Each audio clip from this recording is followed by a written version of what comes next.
message Alviro did is going out this week to all over the world. Al, does that make you happy? Okay. No, that's good. Well, let's do something this morning that hopefully you'll find interesting. And every other Sunday morning we study Buddha and Christ and the psychology of it. It's very, very interesting. And it's not here for you to have to believe anything, but it's here to open your mind to a philosophy and teaching that is 1,000 years before Jesus. And we introduce it to you as a way of your beginning to understand basically what we have not allowed ourselves to be privy to and hear and take part in our experience of life. What Buddha said is that in each person there are 10 personalities, and he called them the 10 worlds. And here's what they are. And you might want to write them down. There's hell, there's hunger, there's animal, there's anger,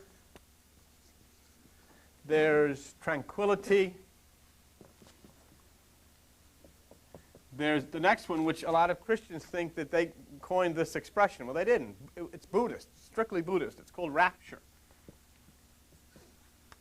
It's one of the 10 worlds of Buddha is rapture. Then there's learning. There's realization. And finally, there is what is called bodhisattva.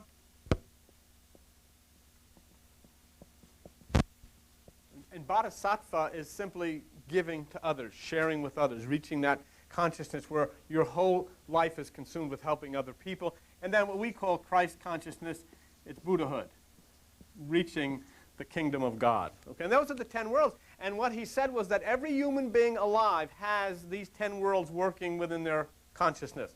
And in your experience, one of these worlds predominates in you. See, and so the interesting part about Buddha is what he showed is, for instance, if you have this world predominating in you, and maybe this world is the second strongest, it will react with this one, and then the third strongest or whatever. And so you put these combinations together, and you get a very complex thing about the human psyche. And this is what Buddha understood, and this is what he taught. A misunderstood and maligned person in the West was this word that came from what we call God or Godhood, which was through Shakyamuni Buddha. And we're going to look at the first world today, which is the world of hell. And when we look at the world of hell, you're looking at a degree of consciousness. You know, in other words, what he said is that this is in everybody. That personality, what we call hell, is in every human being.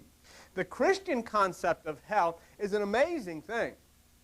It really is, because the Christian concept of hell is that there is a distinct geographical place somewhere that people go to who have been bad or who have not said some words concerning Jesus Christ, and they go there and they sit in fire and burn forever, and demons come and stick pitchforks in them. This is macabre in as much as you can hardly conceive that intellectual people in the 1990s would believe this, but they do. And they spend great sums of money to go to places where people tell them about this place. This is the worst. I mean, if you were to think of this, many times we look back on ancient people and say, oh, they were so superstitious, they believed in such paganistic things. Yet we sit here and believe in such an asinine thing as this, that there is a geographical place where you go after you die. Even though Jesus said that after you die you become spirit, and we never could figure out how a literal fire can burn a spirit, but nonetheless we don't bother with that. This is there. And generally what it is a place where everybody goes but our group. We don't go there, but everybody else does who haven't, found out the magic way. And it's sad. But that is what people believe today, and it was never intended. You know, in the cold reaches of the North, in the mythology of the ancient North, hell was a place where you went where it was freezing cold. Because that's what they understood, was the cold to them was hell. To us, it's fire. It's just whatever you pick up. So you create this myth, and people believe it.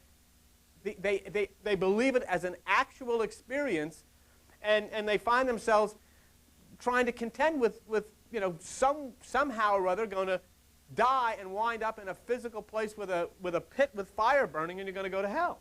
See? So that's unfortunate. But the Buddhist statement concerning hell is quite different. Buddha said that hell exists in our own carnal mind. That's where it is. You don't have to look in any place. And that's borne out basically in the Bible. If you go with me to page 466 in the Old Testament, and the rest of you go to Psalm 9, and let's go to verse 17. Psalm 9 and verse 17.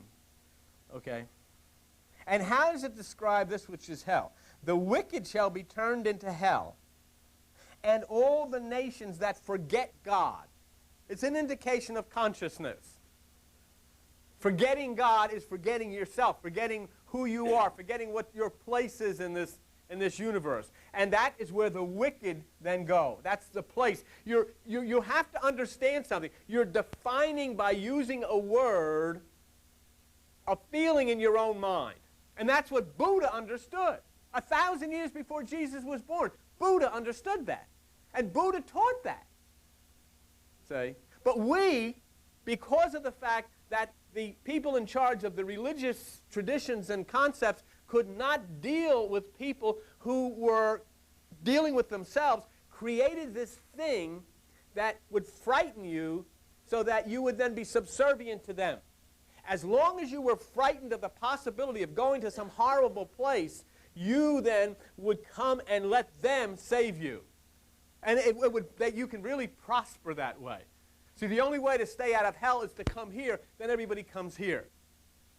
But when you understand what Buddha said, the only way to stay out of hell is to turn around and look at yourself. It's a whole different thing. Because then you're not looking at a church, or you're not looking at a denomination or an institution. You're looking at yourself and how to deal with this thing called hell. Look at, you're in the book of Psalms. Go to page 490. Look at Psalm 55. Psalm 55. And let's go to Psalm 55, and we'll go to verse 15. Let death seize upon them. That's separation from God consciousness. And let them go down quick into hell, for wickedness is in their dwellings and among them. Wickedness is in their dwellings. And the dwelling place is our own consciousness. See? Wickedness is in their, it could easily say wickedness is in their minds and among them. See? Now let's do one more scripture before we go on. And that's page 212 in the New Testament. And everybody else find the book of James. Okay? James chapter 3. Page 212 in the New Testament. James chapter 3. Okay? And look what it says about this. Chapter 3, verse 6. And the tongue is a fire, a world of iniquity. So is the tongue among our members, that it defiles the whole body, and sets on fire the course of nature, and it is set on fire of hell. In other words, your tongue is set on fire. It sends out the passions and the hurt and that which is burning, cutting against other things, and it is set on fire of hell, which means your tongue can only put forth what it gets from hell, which is the carnal mind. Okay? That's what it says, and that's pretty interesting. But this is what Shakyamuni Buddha said. And when we have quotes from this voice that came out of the past 3,000 years ago, it's interesting to listen to. Because Shakyamuni Buddha said that hell is a place of inner torment which one projects outward from himself where he lives. Hell is a place of inner torment which one projects outward into the environment in which he was. I am going to quote two things of Shakyamuni Buddha that are 1,000 years before Jesus Christ. Number one, if hell is raging in you, it will be felt by everyone around you, and they will try desperately to avoid you. Because people are constantly trying to avoid hell. When hell is raging within you, people will try to avoid you. And that's why a lot of times you'll say, gee, they don't come around anymore. I don't know what's going on. You are literally hell. And everybody's trying to stay out of hell, and so they're staying away from you, staying away from me. I get that way too, believe me. Hell, fire, and raging within me, and you don't want to be around. And there's some people giggling in the third row who know exactly what I'm talking about. Right? But here's the quote that Buddha made, and maybe this will help you define what hell is. This is what he said. Shakyamuni Buddha said, hell is a state in which your whole life is concentrated on your perceived agony. That's hell. Let me recite it again. Hell is a state in which your whole life is concentrated on your perceived agony. Did you ever go some nice place? Maybe you're going to a dance with your favorite beau or beauette or whatever they call these things, and you're having a great time at the dance. Did you ever go to a nice, beautiful vacation somewhere? Or maybe you're out at a party. Maybe you're at a little cocktail party. You know, you got your new suit on and all that. And as you're sitting at the chair eating, suddenly you bite down on something and you break your tooth. And you find this hideous pain and this jagged thing in your mouth. All is no longer enjoyable. You could care less about the party. You don't care from nothing about anything. I'll tell you an interesting story. How one time Joan and I, in the early days of our romance, we were out at some party. At that time, I had a tooth. You know, I don't have it anymore. But I had this tooth. I still have it, but it's in permanently. I had this tooth which is on this plate, which is in my mouth thing. And so we're dancing. We were only 24 and all this. We were going to get married. And, you know, I was her, you know, shining armor. And she was my little blonde pixie. And we were ready to go off, you know, to Bermuda and all of this stuff. And we're dancing out there. And she didn't know about this artificial tooth on this young 24-year-old, you know, gallant lad that she had decided to marry. But I sneezed. The tooth shot out like a rocket, hit the dance floor, and went in between people who were dancing. They're out there doing this stuff and that stuff and all of this stuff. And I'm down here going like this, looking for this tooth. Get out, get this leg out of the way. And remember, do you remember that? We found it, and she said, and she's up there, what was that? Well, you mean all of a sudden hell. I'll tell you another hell experience I had. And this is when our dog Flower, I realized, oh my God, hell. There it is. There's hell, see? Things going on. But our dog Flower, one day I was preparing myself to go to work, and this notorious tooth that I had it out. But you wouldn't sleep with this because you would swallow it. So I left it out. I'd got my hair combed, had my tie on, everything was ready to go, you know. And I looked for the tooth. It was gone.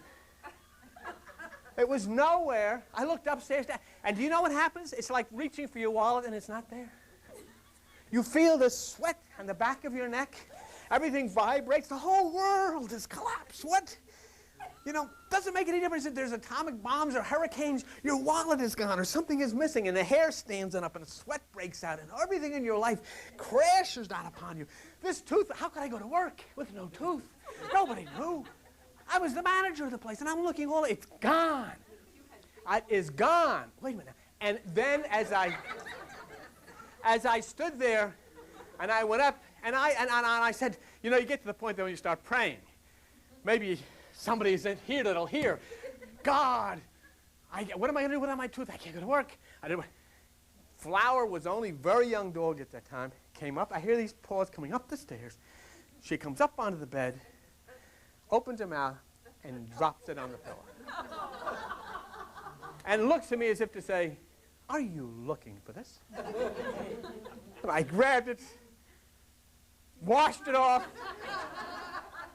and what are you saying? What are you mumbling here? Dad, you had big bosses coming in. That's right. Big bosses coming in. No, we'll get on with it. But what I'm saying to you is all of a sudden, when everything is right with the world as far as you think, hell can come like that. All of a sudden, when you're with your friends and everything is beautiful, suddenly you get a thought of a confrontation that's going to take place this week. You've got to go. You've got to do something. You've got to meet somebody. Somebody's going to come meet you. Something's going to happen. What is it going to be? And it's going to be trouble. And that's hell. The Japanese word for hell is Jigoku. Jigoku. And it means the lowest, to be bound, to be imprisoned. Can't get out of it. You can't get out of it no matter what you do. You're in it. And you know what's so beautiful about this? Everybody sitting here and myself, all of us know about this. All of us experience these things. There's nothing, this isn't anything that Buddha taught that was foreign to anybody. The sin of it is that nobody has allowed his teachings to be prevalent in the West because they should have been. That's hell. You're bound by pain, either physically or mental. You can't think. You can't act freely. The vital energy is sapped away, see? It's a state of actually death. Life holds no joy. And for many people, you know, I can kid about the tooth, I can kid about this or that. You may have experiences, but for many people, it becomes a continuous daily thing. Every single day it goes on. And it hurts. It hurts people. And it's people who can't bring themselves out of it at all. And that's why these people need you. And that's why sometimes during meditation, you come in, you may feel the negative experience because that person who may be sitting on the floor is actually going through the fires and the pains of hell daily. And you feel that. And that's why we exist here, to help quench those fires, you see. The grief of losing a loved one. The fear of your own death. And poverty and illness. All of that is hell because all of that is part of things you live with. It's consciousness. And I was speaking about this young woman who is manager, my office manager at the office where I work. And a couple of weeks ago, her son, 23 years old, I told you about him. He used to dance with the rap group from Philadelphia, Jazzy Jeff and the Fresh Prince. And here you're at home, you're watching television, your son comes in at 10:30, 23 years old, filled with life. I'll see you in a couple hours. I want to just go over to so-and-so's house. And, you know, you go to bed. It gets to be about 2 o'clock in the morning. And then at about 2:30, you're woken, and you hear this tremendous crash. And you run out the door, and you see these car lights embedded into this tree, still lit. And you shake. Hell? Terrible. What could be worse? And then comes the telephone call. You can't go near the car because you know who's there. And so you wait for the telephone call to come, and it's the worst possible thing. And the boy's dead. And of course, this hell, and I was speaking to her the other day, and what she said to me, you know, she feels his smile. She sees him sitting at the kitchen table smiling, and she goes into his room, and all of these things, and then she says, you know, and then she started crying. She says, I take one step forward, and then I take 2 steps back. And I said, you're not taking any steps back from anything. See, everybody's telling, oh, you know, you've got to go back to work. You've got to join the spa. You've got to get this out of your mind. No, you don't have to do anything that anybody else says you have to do. Just allow yourself to consume yourself in that magnificent treasure of love that you had. I said, experience it and experience it until nature finally lifts it from you of its own. But it's yours. How could you take something so precious like that and lose it and then have people tell you, oh, you got to get it off your mind? No, you don't. No, you shouldn't. That's what love is all about. It'll always be with you. And that's the beautiful thing. But boy, that sure is hell. And a lot of things that happen that, you know, I went through with the dog. Joe went through with the dog. Other people may not think that's a big deal. To us, it was a big deal. Big deal. Hurt deeply. Just as much as any human being could hurt. It hurt. So, and it doesn't make any difference what anybody else thinks. And you know that. Remember in Psalm 23:4, it says, yea, though I walk through the valley of the shadow of death. That's fear. That's fear. That's hell. And fear can be anything. And you know, if it feels that way to you, that's hell. Whether somebody else can equate with it or not is irrelevant. It's hell. It says in Psalm 55:4, my heart is sore pained within me, and the terrors of death are falling about me. And this is what Shakyamuni Buddha said happens when hell starts to come against you. There's 2 things that go on. Number 1, the instance of hell causes a reaction of rage. Not always against others, but against ourselves. Rage against ourselves. And there's a rage of frustration. It can be violence against other people, or it can be suicide, violence against yourself. You see it all the time on television. All you got to do is turn the television on, and you see the rage. How could people do such a terrible thing? There's a guy on trial up in New York. He had a fight with his girlfriend. And he went and he set fire to a dance hall, and 87 people in there were killed. Hell, rage, all of a sudden complete loss of any reality of what, just do it and do such a horrible thing without any thought whatsoever. It just bursts forth, and it's powerful, and if he's capable of it, any of us sitting in here are capable of it when that rage occurs. Someone crippled, you may see people that are crippled and can't walk, they can't do things. They don't have any physical pain, but they suffer this endless torment because of their lack of independence. What is it like for a person sometimes? You know, I used to watch these people on television, so-called getting healed, you know, and somebody would come up and said, yeah, my arm feels a lot better. I don't have any pain anymore. And then they'd look and there's 15 wheelchairs in the front, and they're all down there, all crippled up. So what about them? How must you feel? You remember when we went to PTL one time, we made friends with a little girl named Charlene, and she had multiple sclerosis, and she was all twisted over, and she couldn't talk. We used to go into the cafeteria, and Joan and I would feed her there. You know, she was on vacation. She was a sweet thing. Little black girl, just a sweet thing. But when we brought her down to the healing, the healer, whoever he was, went to everybody but her. And I went up to him and I said, wait a minute. There's a girl waiting for you here. And she's all twisted up in the... Oh, yeah, well, you know, you just touch her on the head and run like blazes. Because what can you do with this? And how does she feel, see? You know, you say, oh, well, she's gotten used to it, she's accustomed to it. No. That's a form of hell. It's a crippling form within yourself. Worry is a manifestation of hell. When you worry, and if you're anything like me, let me look at your reaction of your face. We suffer as if the outcome actually happened again. I mean, even though it didn't happen and it's not going to happen, we suffer in our minds as if it did happen. We create in here the outcome that is going to be absolutely horrible, yet it didn't happen. Did you ever wait for somebody when the blonde doesn't come home and it's raining out or something like that? I even called Amy over. Where is she? Where could they be? It's 7 o'clock, 7:15.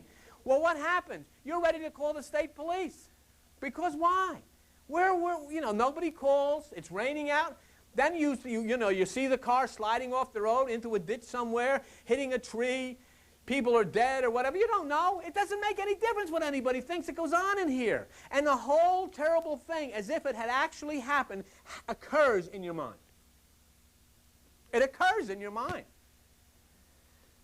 And that is why meditation is so important, because meditation is the only thing that can separate you from the world of hell. There is nothing else that can separate you from the world of hell but meditation.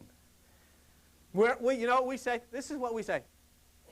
And this is why Buddha is so important for us. What we say, we have a little term we said, where there is life, there is hope. Okay? Buddha didn't say that. Buddha said something beautiful long before, and I guess that's where we got our saying from. Buddha said this, where there is hope, there is life. Where there is hope, there is life. In other words, you say, oh, if I still have a little bit of life left in me, maybe there's a chance. Well, Buddha doesn't say that at all. He said, once you understand there is a magnificence of chance, then life will come flooding into you. When you realize that this is to be overcome and dealt with as only a form of your personality that all of us have to deal with, then you'll know how to overcome it. Buddha's whole life was given for one purpose, to help people reach above the place of suffering. And he said that one of the prime concerns was to show people that hell dwells in every human being, and there is a way to circumvent it, and there is a way to overcome it, and there is a way simply to know when it is roaring, and a way to put the fire out. People, I guess, all over the world, and especially in this country that we live in and in the West, are completely, they have no idea of the divine spark that is heaven within them. And so if you don't know that heaven is within you, you live in hell. When I went to that hospital yesterday, and I watched the sick people, you go by each door, and everybody's sick in there. And then I saw the nurses going around, and I saw doctors coming with their stethoscopes on. And every time I see something, I get into meditation. It's just the way my mind works. And usually Spirit speaks to me. And you know what Spirit said to me yesterday? I was coming down, getting back up to go to the car. And Spirit told me this: the entire planet Earth is an insane asylum. It's a hospital. And all the people are patients in this insane asylum. And the doctor and the nurses are inside trying to show you what to do to get better. But instead of listening to the doctors and nurses, we're listening to the other patients. And what are the other patients telling us?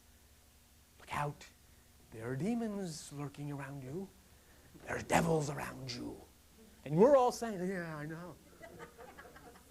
And I'll tell you something else that I was told by God. He is preparing a nuclear war. He's going to blow everybody up, and all the bodies are going to get out of their graves. And Jesus is coming back on a white horse. Yeah. We're believing this. You're talking about one fly over the cuckoo's nest. Not only do we believe it, but this is the good part. This is the interesting part. Then the patients come on television. And the patients come on television and they say, look at the nuclear war that God is preparing. But if you send me money, I'll send you my book, and I'll send you a hanky that I blew on. And the patients in Ward 9 are telling us this stuff.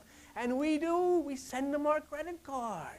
I want my hanky, and I want my atomic picture, because the patients must be right. I'm not going to listen to the doctor and the nurse in here. Oh, no. I want to hear from one of the patients about what's going to happen to me. Huh? Isn't it true? Haven't we spent our whole life listening to the patients? They're all nuts. And they want to bring us to the same realm of insanity where they're at, instead of listening to the doctor. Jesus said, physician, heal yourself. That's one flow of the whole thing is a madhouse. And you look around and you see the results of it. And actually they come on television and they have ties on. You would never know they're in an insane asylum. They have ties on and they play the piano and they have rings on. But they say the same things. God's going to blow up the world. People are going to get out of their graves. Horses are coming across the sky and all of this. And there's devils and demons are going to stick you with a fork. And if you say this, you will. And this is to us normal. This is normal. You know, this is normal. We have books. And one of the patients writes a book. And he's got hideous demons on it. And we buy the book. I want to write the book because the patient in Ward 8 wrote this book, and it must be true. Funny, but think about it. We have spent our whole life listening to the patients tell us how to get better. The patient on Ward 9 wants you to get just like he is. And we buy it. And we never turn around and listen to the doctor. We never listen to the nurses or the doctors inside. And that's basically what it is. You know, the word yoke. You know what the root word of the word yoke is? Yoga. If you don't believe it, look it up. It is. Hindu word yoga is the root of the word yoke. What did Jesus say? Take my yoke upon you. Could he be saying, take my yoga upon you? He said the kingdom is within you. Seek it. He said take no thought. He said cast your energy to the right side. Take my yoke upon you. So anyhow, the world of hell is the lowest of the 10 worlds that is within you. But every single human being has it. You can sit here, I don't care if you're TJ's age, I don't care if you're Al's age or my age or whose, you each have the world of hell as one of the 10 worlds in your mind. It's in there. And many of you, all of us have spent time there. And you could probably go right back now and reminisce on some of the experiences you've had dwelling in the world of hell. I know Al Petrecka, Tom, police officers, and dealing with people all the time. Maybe someday you'll look at it a little different light. Realizing what these people are. Where does this come from? Where does this violence come from? Where does this hate come from? But every single one of them have within them the world of hell. And of course, the police officer who's making the arrest also has that world of hell. Everybody has it. And that's what Buddha's trying to tell you. It's not unique to any group of people. Every human being has it. As sure as you have a nose, and as sure as you have ears, and as sure as you have air, you have the world of hell in your mind. And it visits you, and it erupts within you. But you know what Buddha taught? He says that all of these aspects have a positive as well as a negative. And we'll see that as we go along in his teachings. We say, how could there be anything positive about hell? The reason that there's something positive about hell is because without hell, according to Shakyamuni Buddha, you could never know what happiness is. You'd never know.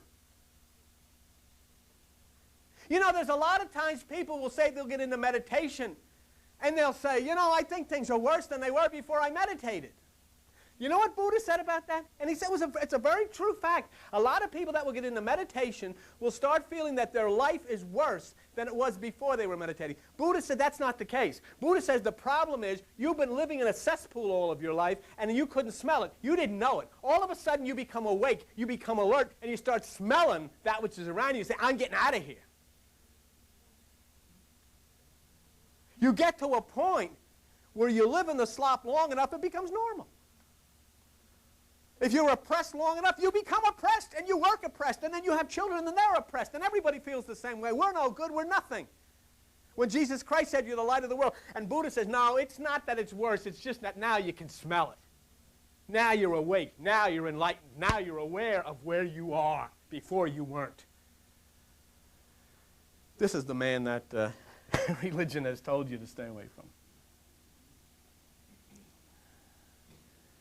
See, the desire to keep out of the mental and conscious world of hell is the motivation that brings you here.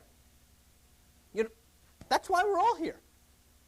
Because we're beginning to learn that there's more to us than what we've been told. There is a universe working within your head. And nobody ever told you about it before. It's just like getting into a car and say you don't realize it has overdrive, or you don't realize it has this feature or that feature, so you never use it. And then finally one day somebody says, hey, did you ever try this? What is this? I never knew that. I didn't know it could do that. I mean, I had a VCR one time and it did something, and I forget what it was. Somebody said, well, you could just throw the switch in. I didn't know that.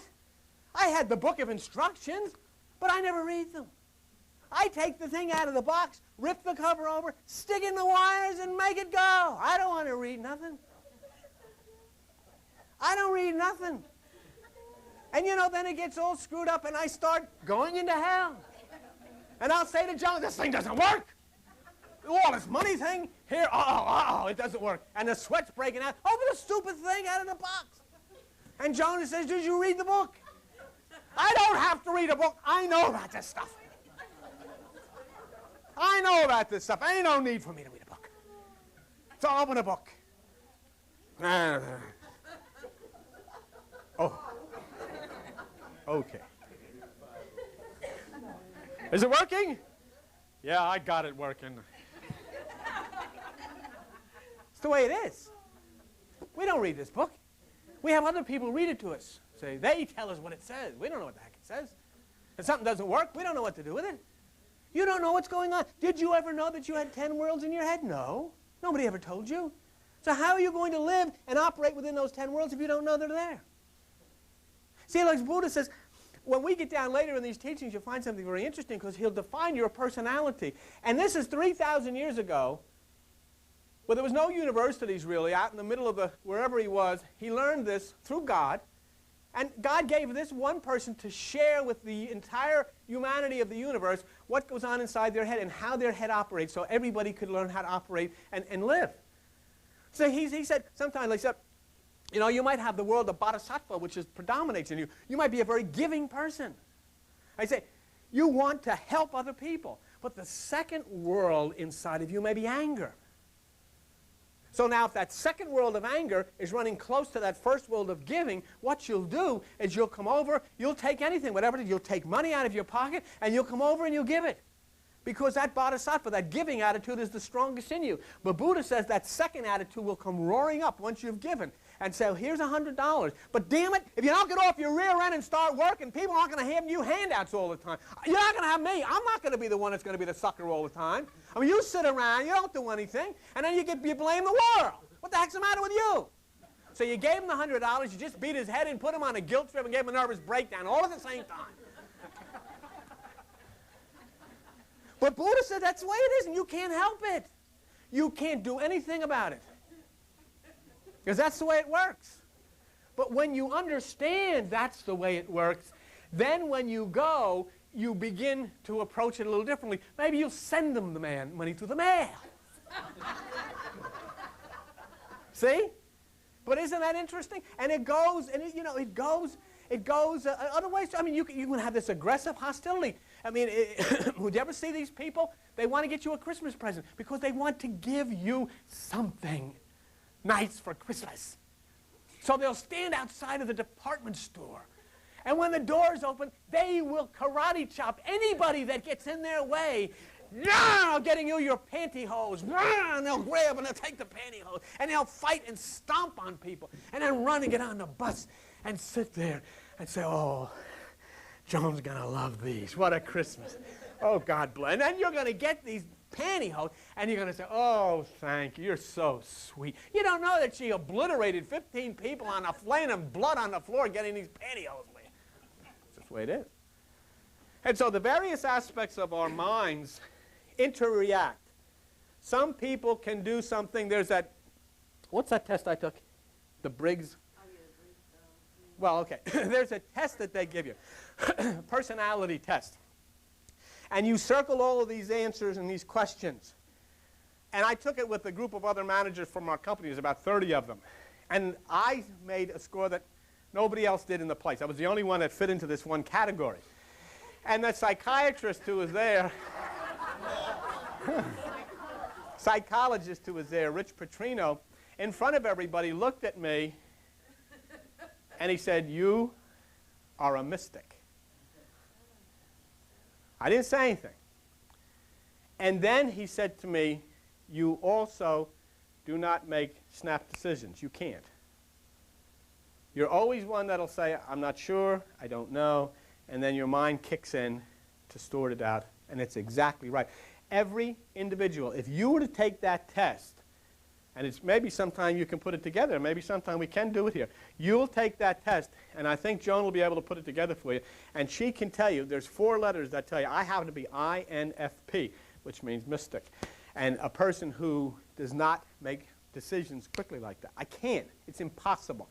In fact, my boss said that I used to frustrate her all the time, and she never understood it, because she'd call me on the phone, she'd say, Bill, what about this? And she said, you never had an answer, and I never understood it. But she went to that thing, and when she heard the psychologist talking about it, she realizes now, I can't. That's the way I am. So then she accepts that. And then she learned how she was, too, and she uncovered. So each one of you have a different aspect of your personality, and there are things that other people will look at you and say, gee, I wish that person. You can't. It's impossible for you to. See, people try to change other people, and they can't be changed. You have to accommodate yourself and create a pathway that they can follow, and realize if you will accommodate yourself to them and create a pathway that they can follow, then you'll have a beautiful person that you can relate to. But if you try to relate to them on your terms, you can't, because they can't relate back. Impossible. And that's the thing that Buddha was trying to tell us about the 10 worlds and the 10 personalities. Okay? And most important, but stay with me for just a minute, okay? I'll be with you just for a minute. This is very, very important, and about the world of hell within you. If we never suffered, and listen to this please carefully, if we never suffered, we could never sympathize and understand the emotions of others who do. When I went through this thing with this dog, I went through it, and I did Nam-myoho Renge Kyo, and I meditated, and I did everything possible, but I cried and got angry and went through all of the things. And when I came out of it, I had a great respect for the fact that I will not tell anybody, just say Nam Myoho, just meditate, just ask Jesus, and it'll all go away. That's what they say. It won't. It won't. But only when you have experienced it and you felt what it's really like can you then sit and tell somebody else how they can deal with their situation.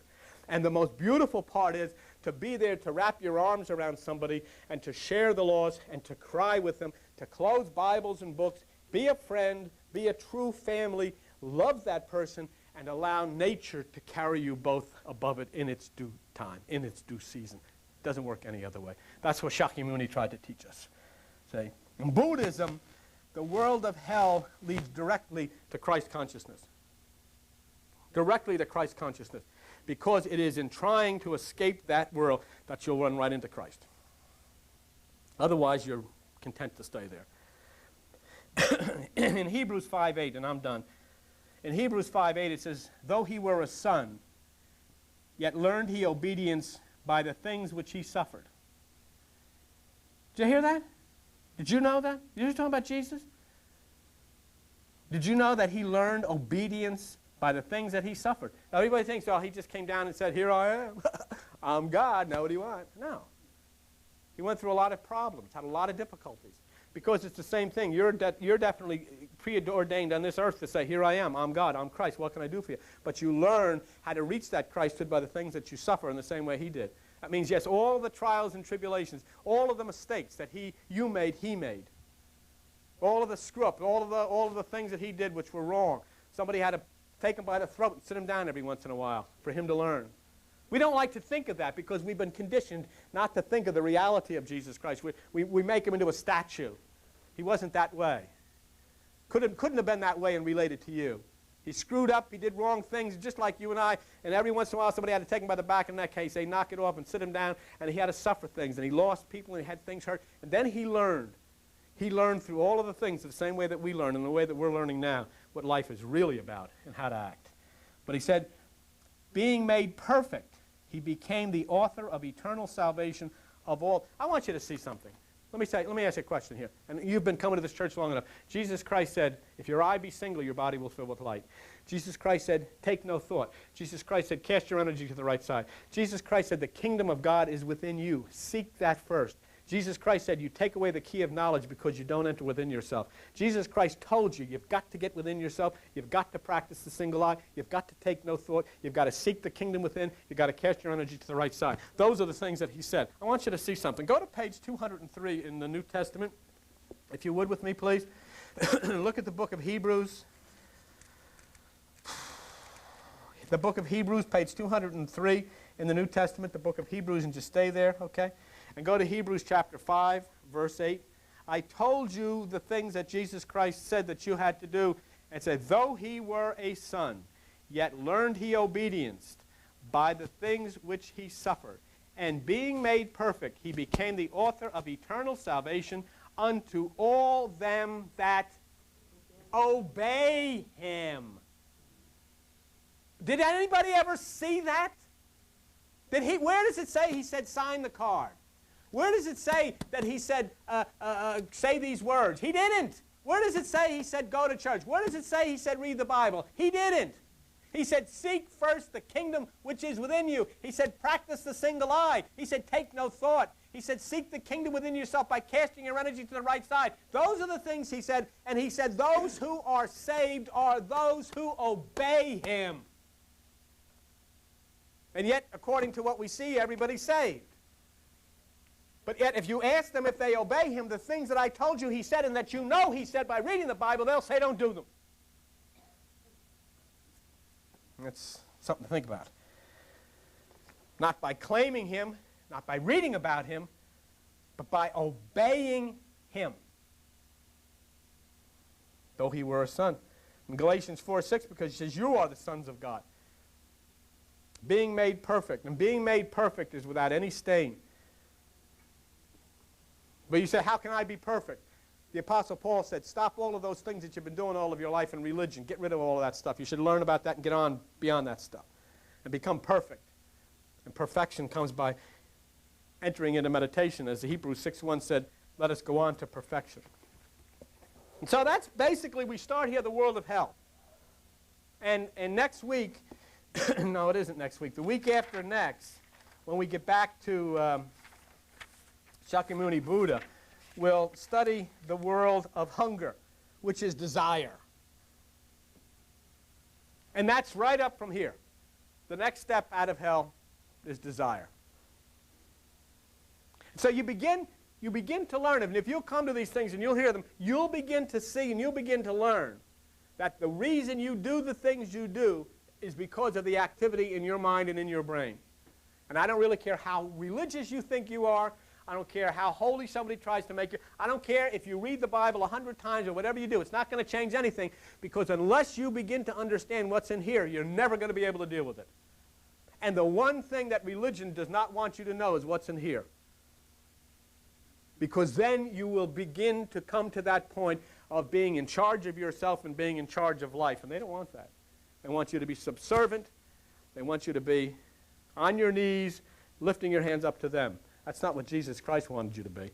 He said, you're the light of the world. He wanted you to be the branch. He wanted you to be, that was as a fig that blossoms on the inside. He wanted you to be a Christ, so that then that Christ consciousness could spill out and heal others. So that's what's coming in this. Thank you.